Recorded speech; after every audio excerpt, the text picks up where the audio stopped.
আসসালামু আলাইকুম ওয়া রাহমাতুল্লাহি ওয়া বারাকাতুহু। আমরা ধারাবাহিকভাবে কোরআনুল কারীমের সূরাতুল বাকারার 106 নম্বর আয়াত পর্যন্ত শিখেছি। এবার আমরা 107 এবং 8 নম্বর আয়াত সহিহ শুদ্ধ বানান করে শিখব ইনশাআল্লাহ। আর যারা আমার চ্যানেল নতুন রয়েছেন তারা অবশ্যই চ্যানেল সাবস্ক্রাইব করবেন এবং একটা লাইক করবেন। আউযু বিল্লাহি মিনাশ শাইতানির রাজীম। বিসমিল্লাহির রহমানির রহিম। আলাম তা'লাম, হামজা জবর আ, লাম মিম জবর লাম, আলাম তা আইন জবর তা, লাম মিম জবর লাম, তা'লাম। দেখেন এখানে একটা জিনিস সর্বপ্রথম আপনাকে জানিয়ে দেয়, সেটা হলো এই চিহ্নকে বলা হয় জজম আর এই চিহ্নকে বলা হয় তাসদিদ। এই জজমওয়ালা হরফ যে হরফে থাকবে সেই হরফটা ডান দিকে হরকতের সঙ্গে একত্রে একবার পড়তে হবে। যেরকম লাম মিম জবর লাম, শেষ একবারই উচ্চারণ হবে।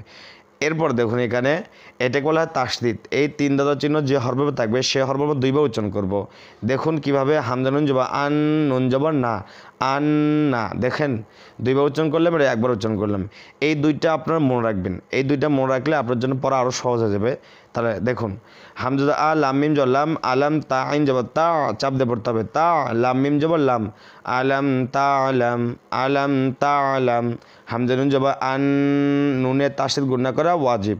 নুন জবর না, আন না, আন এটাকে বলা গুণনা, আন না না, নুন যা লামকে দেবে, সরি নুন যা লামকে দেবে। নুন লাম জবর নাল, লাম খারা জবর ল, নাল ল, নাল ল, হা জবর হা, আন্নাল্লাহা, আন্নাল্লাহা। আলাম তা'লাম আন্নাল্লাহা, লাম জল্লা হা উল্টা পেশ হু, একালিফ টান, উল্টা পেশ থাকলে একালিফ টান পড়তে হবে। তা লাহু, মিম লাম পেশ মুল, কাফ সিন পেশ কুস, মুল কুস, মুল কুস। সিনজাসা মিম খারাজর মা, ওয়াও খারাজর ওয়া, মা ওয়া। দেখুন দুইটাকে আমরা এক আলিফ করে টেনে পড়বো, জানুন দুইটার উপর খাওয়া জবর রয়েছে। তা সামা ওয়া তাজেতি, সামা ওয়াতি, মুল কুস সামাওয়াতি, মুল কুস সামাওয়াতি। আলাম তা'লাম আন্নাল্লাহা লাহু, হালাহু মুলকুস সামাওয়াতি। ওয়াল হামজার আর, ওয়াল আর দজেদ দি, ওয়াল আর দি। এখন যদি এখানে অক্ফ করে তাহলে দদের উপর সাকিন দিয়ে অক্ফ করতে হবে আর বলতে হবে ওয়াল আর্দ, ওয়াল আর্দ। আর র উচ্চারণ হবে, দদ উচ্চারণ হবে, বলতে হবে ওয়াল আর্দ। তাহলে বলি আলাম তা'লাম আন্নাল্লাহা লাহু মুলকুস সামাওয়াতি ওয়াল আর্দ, ওয়াল আর্দ। ওয়া মিমের জন্মা, ওয়ামা লাম জল্লা, ওয়ামালা কাপ মিম পেশ কুম। মিম সাকিনের পরে তাজদা মিম থাকলে সেখানে গুণনা পড়তে হবে। এতটুকু মনে রাখবেন, নুনে অথবা মিমে, নুনে অথবা মিমে তাসদিদ থাকলে সেখানে গুণনা করে পড়তে হয়। তাহলে বলবো ওয়ামা লাকুম, ওয়ামা লাকুম।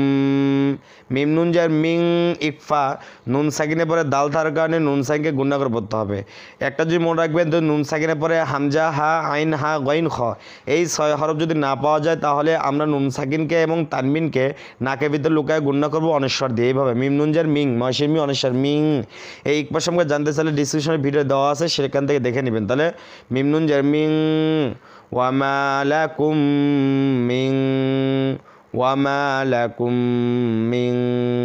দালাও পেশ দু, পেশের বাম জজমলা ওয়াও একালিফটা, নুন লাম যে নীল, লাম খাজল্লা হাজের হি, দু নিল্লাহি, ওয়ামা লাকুম মিং দুনিল্লাহি, ওয়ামা লাকুম মিং দুনিল্লাহি। মিমাও জের মিউ, ঈদগাম বা গুন্না, গুন্না করে পড়তে হবে। নুন সাকিনের পরে তাজে ওয়াও থাকলে সেখানে গুন্না করে পড়তে হবে। তাহলে মিউ ওয়াও জোর ওয়া, লামিয়া যে লি, ওয়ালি, ওয়ালি, মিউ ওয়ালি, মিউ ওয়ালি। ইয়া ওয়াও দুই জের ইউ, ইয়া ওয়াও দুই জের ইউ, ইউ, মিউ ওয়ালি ইউ, মিউ ওয়ালি ইউ, মিউ ওয়ালি ইউ।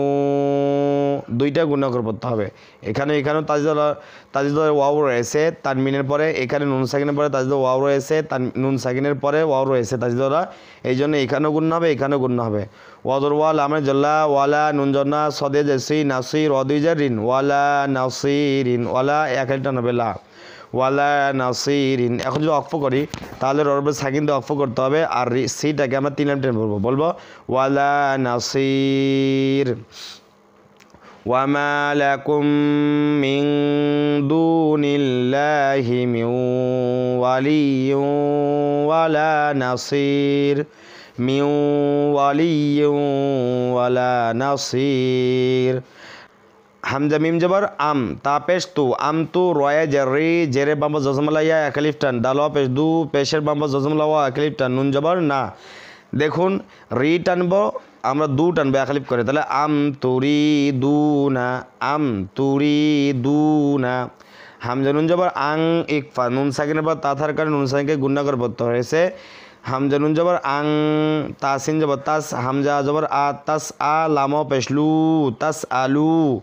আম তুরি দু না আং তাস আলু, আম তুরি দু না আং তাস আলু। রজ র সিন পেসু পেশে বাবা জজম একালিটান লামজল্লা কাপমিম বেশকুম রসুলাকুম রসুলাকুম। কাবজকা মিমারি জন্মা কামা একালিফটান সিন বেসু হামজা ই লামজল্লা কামা সু ইলা কামা সু ইলা। আম তুরি দু না আং তাস আলু রসুলাকুম কামা সু ইলা কামা সু ইলা। মিমা পেশমু পেশের বাম্বা জজমলা ওয়া আকালিটান সিনিয়া খাজা সা খারা জবর খারা জবর উল্টা পেশকে মধ্যে হরকত বলা হয়, আর খারা জবর কোনো হরফ থাকলে সেখানে টেনে পড়তে হবে একালিফ। তাহলে বলবো মুসা সুইলা মুসা সুইলা মুসা। মিম নুনজার মিং ইকফা নুন সাকিনের পরে কফতার কারণে নুন সাকিনকে নাকের ভিতরে লোকে গুণা করে পড়বো, তাহলে মিং কবাদের কবে বারটা কলকলা হরফ ধাক্কা দিয়ে পড়বো মিং কবে লাম পেশ লু মিং কবে লু। এখন যদি ওয়াকফ করি তাহলে লামের উপর সাকিন দিয়ে ওয়াকফ করতে হবে, বলতে হবে মিং কাবল মিং কাবল, দুইটাই উচ্চারণ হবে।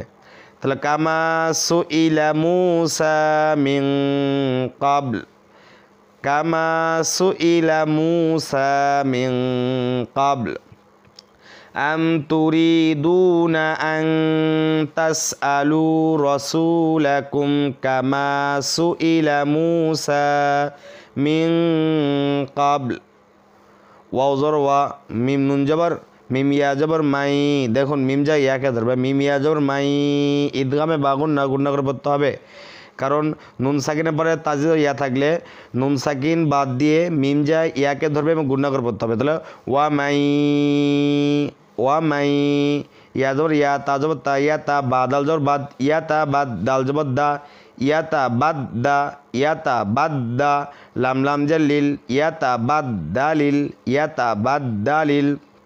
ওয়ামাই ইয়াতা বাদ দালিল কাফাফেশ কুফ র জবর র কুফ র কুফ র বালাম জের বিল কুফ র বিল হামজা ইয়া জের ই জেরে বাম জজমা ইয়া একালিফটান কুফ র বিল ই কুফ র বিল ই।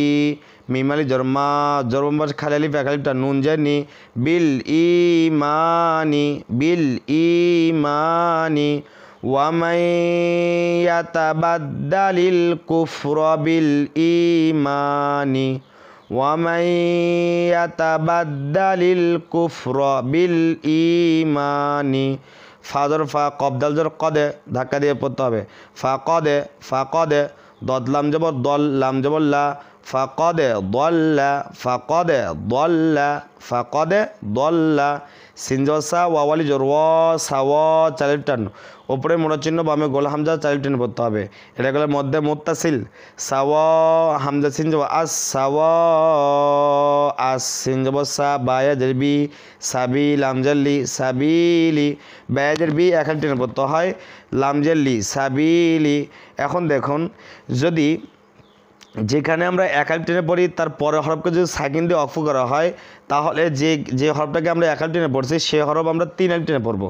এইভাবে বলবো সাবিল ফাকাদ দাল্লা সাওয়া'আস সাবিল ওয়া মান ইয়াতাবাদ্দালিল কুফরা বিল ঈমানি فقد ضل سواء السبيل। আজকের ভিডিও এই পর্যন্ত। যদি ভালো লাগে অবশ্যই আমার চ্যানেল সাবস্ক্রাইব করবেন এবং লাইক করবেন। আর আপনারা যদি কায়দার পাঠ থেকে শুরু করতে চান তাহলে এই ভিডিও ডিসক্রিপশনে কায়দার পাঠগুলো দেওয়া থাকবে, সেখান থেকে দেখে নেবেন। আর আপনারা চাইলে আমার ফেসবুক গ্রুপে জয়েন হতে পারেন। আমার ফেসবুক গ্রুপে একটা সুন্দর একটা ভাইরাল ছড়া আছে, আপনারা দেখতে পারেন। এবং আপনার সন্তানদেরকে অথবা আপনার ছোটো ছোটো ভাই বোন যে থাকে তাদেরকে সেই ছড়াটি শেখাতে পারবেন। ইনশাল্লাহ আপনাদের অনেক ভালো লাগবে, ছড়াটা অনেক ভালো লাগবে এবং বাচ্চারা অনেক খুশি হবে ছড়াটা পেয়ে। আসসালামু আলাইকুম ওয়া রাহমাতুল্লাহি ওয়া বারাকাতুহু।